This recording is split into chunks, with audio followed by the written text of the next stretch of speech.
2, 1. Good evening, Mountaineer Nation, and welcome into the Mountaineer Effect. I'm your host, Marcus Dean, alongside Sam, right here on Geek Gorilla TV, right here on YouTube. If you like what you see, make sure you subscribe to the page right there. Click the little like button. Oh, man, what a past Saturday, man. I was not expecting a Mountaineer pretty daggum near close to a dominant victory over a pretty solid TCU team. What say you, Sam? Yeah, I agree. I thought the score would be a little higher on both sides of the ball. Yeah. I didn't expect it to turn into really a defensive battle. West Virginia's defense showed up in a big way. They got after the quarterback. They played an all-around good game. The first half was a lot more dominant for West Virginia than the second half. I felt like they imposed their will in the first half. They still missed some opportunities and some, had some silly mistakes, but, all in all, it was a great win. Yeah, I was kind of shocked. I mean, like we had talked, I thought the game would be, much closer. Man, my boy Letty, he is back. Some said he's not 100%, but damn, I'll take 145 yards and 24 carries and 6.3 average. I'll take that all day. He looked good up the middle. He looked good on the edges. He's really a good little scat back. Brings to my mind, a guy like Darren Sproles can he's not as fast as Darren Sproles, but he can get out and in some space and make some things happen. And he's really an impressive kid. Kind of harkens back to the days of Steve Slayton and Noel Devine.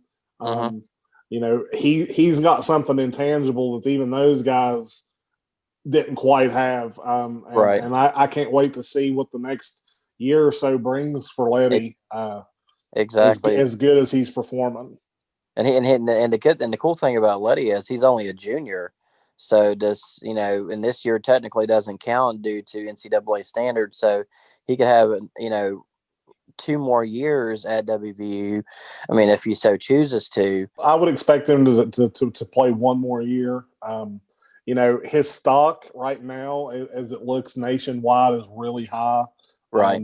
And that's the dangerous part for us is, he could either come back another year and improve his stock or, take his 6.5 yard average and, roll the dice and get paid. And I could see it going that way. Plus, too, if you think about it, if he does go over 1,000 yards this season, which, he's projecting 2 games on the schedule left and then the bowl game. So he could definitely get into that over 1,000 yards, which would be awesome. I mean, something the Mountaineers haven't had for quite some time, 1,000-yard back. And for Mountaineer Nation watching out there, I mean, when you talk about a Heisman quality running back, he's right up there with them. And that's kind of what I'd like to see him give 1 more year. Is you could have legitimately him and Daggy fighting over a Heisman next year. Exactly, and legitimately fighting over a Heisman. So I'd kind of like to see that play out too. Daggy is starting to prove he's even starting to become, a national look. I mean, because he's stoned for over 2,000 yards, only 3 interceptions on the season, if I'm not mistaken, and I think he's thrown for at least 17 or 18 touchdown passes this year. It's the way Daggy was last year compared to this year. I mean, it's like night and day difference, and he's only going to get better. You kind of look at Holgerson, and what he was recruiting and the way Neal's using these guys to fit his system. Right. It's amazing that he's getting these results out of these players. Exactly. Considering what they were brought into West Virginia to do. Exactly. Having a quarterback, throw that many times a game and a running back to complement, that's not what Holgerson did at all. No. Letty Brown would have been completely undervalued, underused under Holgerson. So, yep. It's exciting to me that West Virginia could be helping shape the future of the Big 12 by bringing defense back to the Big 12. Exactly. Not just the air raid, we're going to put up 50 to 60 points a game and look good on paper. But in reality, when we go to play someone outside the conference, outside the Big 12, getting spanked. How will bringing defense to the Big 12 legitimize the conference even more? What will that open up for them? It could definitely open up Pandora's box, because you look at West Virginia, their foundation is with Neil Brown is defense, and good defense makes a good offense, and they started with the defense. I mean, you talk about the Stills brothers, you talk about Akeem Ali on the end.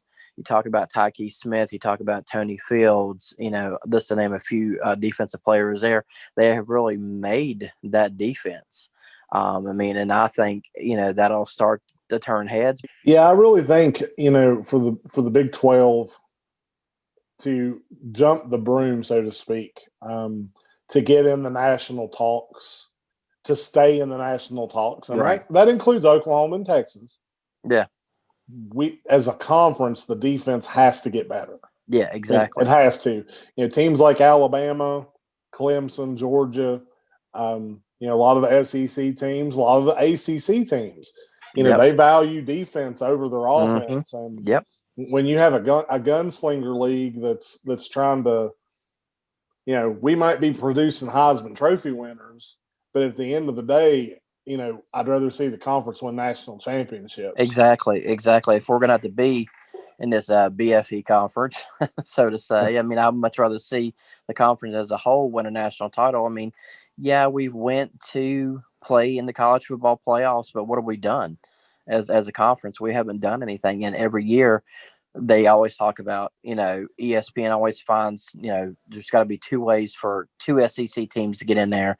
And they always want to slight the Big 12 and the Pac-12, because those are more of an offensive type conferences, and they're not defense. They're not overall sound like your ACC, SEC, those type of conferences. Well, and if you really look at West Virginia this season as a whole, their record is a reflection of that shift to defense. Yeah. Because if you really look at all of their games, the only game that is really problematic that they lost was against Oklahoma State. Yeah. And they still only lost by 14. Yeah. Their defense has kept them in every game, and they can very easily be 7-1. After the game on Saturday, a reporter asked him, what's the difference between this year's team and last year's team? He said this year's team, now last year they were finding a ways to stay in games and compete, and this year they're finding ways to win games, win the close games. And he said he felt that they've been in every single game this year, except for maybe the Oklahoma State game, where he said things got a little bit away from them. But other than that, he said everything was been within a possession. Change this here, change that there. Then you said, you're looking at an additional 2 more wins, and he still, even after the during the press conference, he still referred back to the Texas game. He's like, if I would have called stuff better, he said we could have, that could have been one in the bag.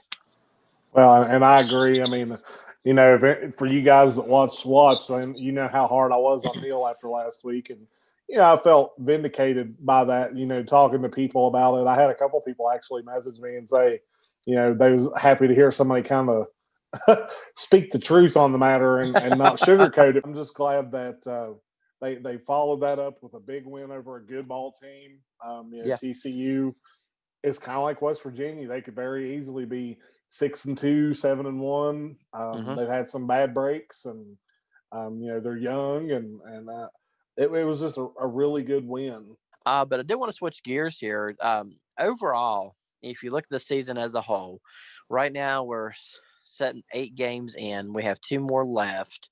How do you feel that as they say, the climb? How do you feel this season's went for the Mountaineers? Like it's an odd season.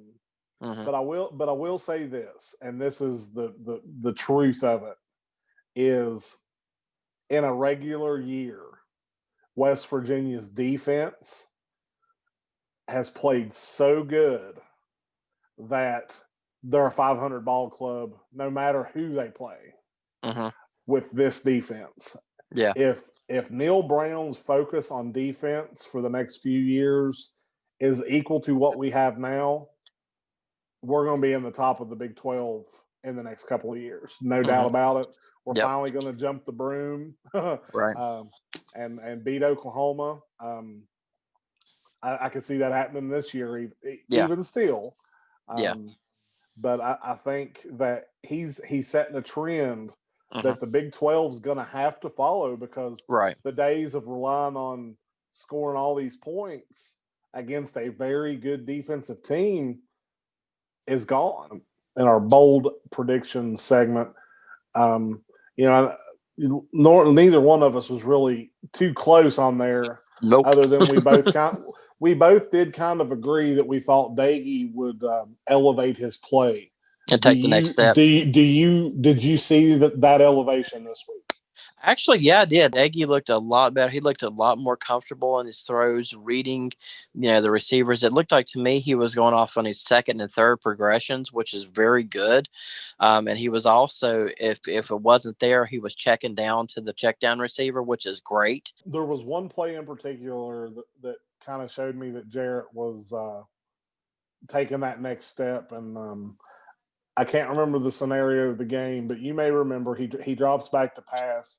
He goes first progression, second progression, third progression, steps into the pocket, and then takes off to run. Yes. Now, he's not a runner. No. He got it still counted as a sack because he was just shy of the line of scrimmage. But to watch him go through the progressions and to step up knowing, I got to go, shows me that he's got the mentality it takes to know when it's time to go. Right. And not only that, but it's showing his willingness to step up to do that, which for the West Virginia pro style offense they're running opens up a lot, because then all of a sudden you've got to keep Daggy honest, because he may not be very fast. He may run like a wounded gazelle, but he'll run. And as a defense, you have to be aware of that, because if you do give him a little bit of space, he's going to run. Yeah. It may not be very far. And he hasn't done that all year. And that I actually jumped off my couch and was cheering when he did that, because I knew like in that moment, he was seeing the whole field. And that's what I've been waiting for. Briefly touch here on Oklahoma. I mean, what are your thoughts, starting with Oklahoma? I mean, there's something, I've really got a deep dive yet on them to kind of look at them, but what's your beginning thoughts on them? Initially, and I've said this in the past weeks, Oklahoma's not the big boogeyman anymore. Yeah. But that was probably week 5 Oklahoma. Yeah. The last few weeks Oklahoma has been on a tear. Oklahoma of old. The boogeyman's rearing his face a little bit, so I'm a little more reserved about my projections on the game and how it'll go. I think we'll save all of that for next week, but my initial inclination is it's good that we have an off week. I'm sure Letty needs a week off, get finished getting healthy. Neil Brown will game scheme the shit out of this game. Yeah, they'll be ready. They're coming to Morgantown. It is hard to win in Morgantown. Yeah. So West Virginia's got a lot of things in their favor, and they're going to need it. Yeah, exactly.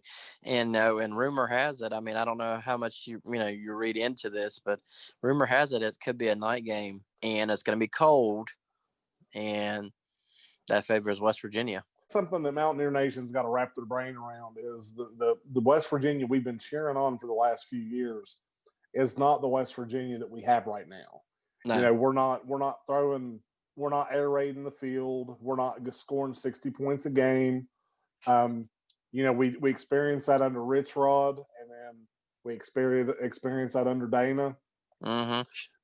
Neil Brown's this is a whole different ball game. Yeah. So And I was driving home the other day, and I kind of got to thinking about that, and I realized I'm like, the predictions that I'm making and the thoughts that I have are still so offensively based that I got to take a step back and start looking at it from a defensive perspective. Exactly. And I think Oklahoma is about to play the best defense they've seen all year. I think if the Stills brothers can get after Spencer, he gets rattled pretty easily. Pun intended. If they can get after him, they got a good chance. Yeah. I don't think Oklahoma's ready for a defense quite like this one. Yeah, I think Oklahoma, they'll get a test this week against Oklahoma State. I mean, I think Oklahoma State and Oklahoma, that's going to be a really good matchup to check out this weekend. But I'm with you. I don't think they understand what they're getting involved with this type of defense they're going to be seeing in a couple of weeks. Well, if there's ever been a recipe for West Virginia to beat Oklahoma, this is the year. This is the year. Home game, COVID year, defense is underrated. I think Oklahoma tends to overlook West Virginia a little bit. I know they do a little bit. Yeah. We have friends. Yeah, we know. And their defense is playing lights out. It's the perfect storm for West Virginia to pull out a W. It really, and I'm not saying that as a fan or an enthusiast. I'm just saying that as somebody that watches football. It's the recipe is there. Right. If the coaches can get it, the batter all mixed up, the cake in the pan, we'll have to see how it rises. Right. And that'll do it for tonight's broadcast. We want to thank you so much for watching tonight's show. We certainly do appreciate you guys out there in internet land. Let's go Mountaineers.